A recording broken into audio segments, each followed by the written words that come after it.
Hello guys! Abay, kakaibang lakad tayo for today's ganda. Hindi naman halata na excited ang mga anak ni Simang. At sa video na ito, may special request. Abay, isasama ko daw si Ninong Pogi sa aking pag-video. Hindi daw maaaring hindi. At kung hindi, ay hindi kami susunduin sa susunod. Alaris, sa totoong buhay ay masaya-masaya na kami inihahatid. Alam niyo ba kung bakit? Kasi wala nang mangungulit sa kanya mag-chat-chat ng Pargoy. Busy ka ga?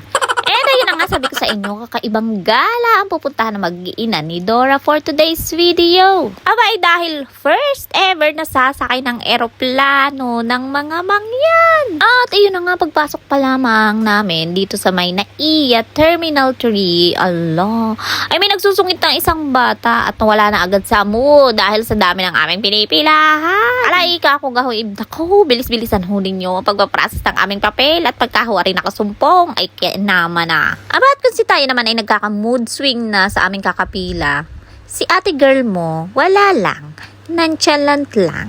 Aba naman ay sinasabi ko sa inyo, wag na kayo mabibigla pag nakakita kayo ng mga bata at saka matanda na rin naman namamangha. Aba, isa dyan naman talaga nakakamangha at yung ganamang sa bundok, ang eroplano ay nakikita lang namin sa langit. Ay namangha na nga ang mga anak ng mangyan.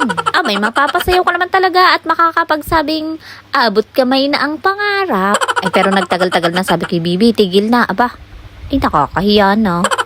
Dahil na nga sa hinaba-haba ng aming pinila dito, pinila doon. Diyos ko po, Rude. Ay, ito na, nandito na kami sa final stage. Abay, wala na talagang atrasan. Sasakay na ng eroplano ang mga mangyan. Abay, sa totoong buhay, hindi naman ako kinakabahan dahil nga first time.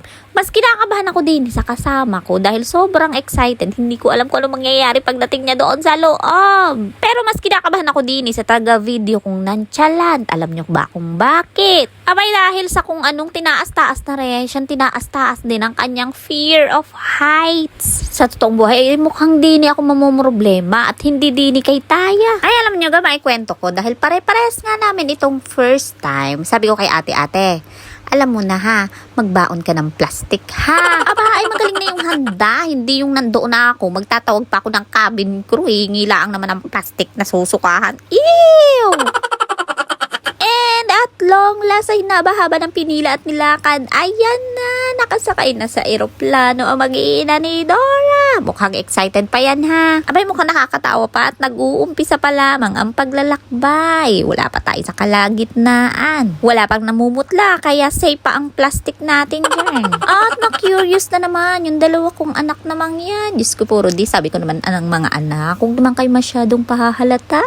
Abay, tingnan nyo lang si mama, oh, chill-chill lang. Pero deep inside, Diyos ko po, Rudy, dumudug-dug-dug-dug-dug na sa kaba. Hindi pwedeng ipakita na ako'y kabado at baka mas kabahan yung dalawa kong bit-bit namang yan. And here we go, the journey begins. Ala, ay garni pala din sa taas. Ganito pala ang feeling. Aba, yung feeling mong you're in the top of the world. Gusto ko na nga kumanta ng top of the world looking. Itutuloy ko pa sana, kaya lang napaisip ako, baka ang makita ko ay yung nimbus clouds. Kaawawa naman kami. Maayos to sana ang aming paglalakbay. Kaya lamang ito si Taya, pandagdag ng kaba dahil habang nanonood ng aming nakikita. Aba, ay nagtanong baga naman. Sabi, Mama, makikita na ba natin dito si Lord? Aba, ay kami daw naman ay nasa langit na at nadinig daw ang ulap. Ay di ka daw dini. Ay sabi, nandini daw si Lord. Diyos ko po, bakit hindi ka naman kinabahan dito kay Taya? Abay, nag-change seat na nga kami at sabi ko, lumayo ka nga sa bintana kung ano-anong sinasabi mo. Aba, tapos may isa pang kwento. Anong kami ay maglalanding na, biglang sumigaw at ang sabi niya, woo! Kaya naman nilapitan ko at binusulan ko na ang bibig at baka kami maihagis na ng piloto sa labas. Anyway, we arrived safe and sound. Thank you, Lord. And yan lang po. Shinare ko lang experience, ang unang experience ng mga mangyan sa pagsakay sa eroplano. Thank you for watching. Abangan nyo yung mga susunod naming vlogs.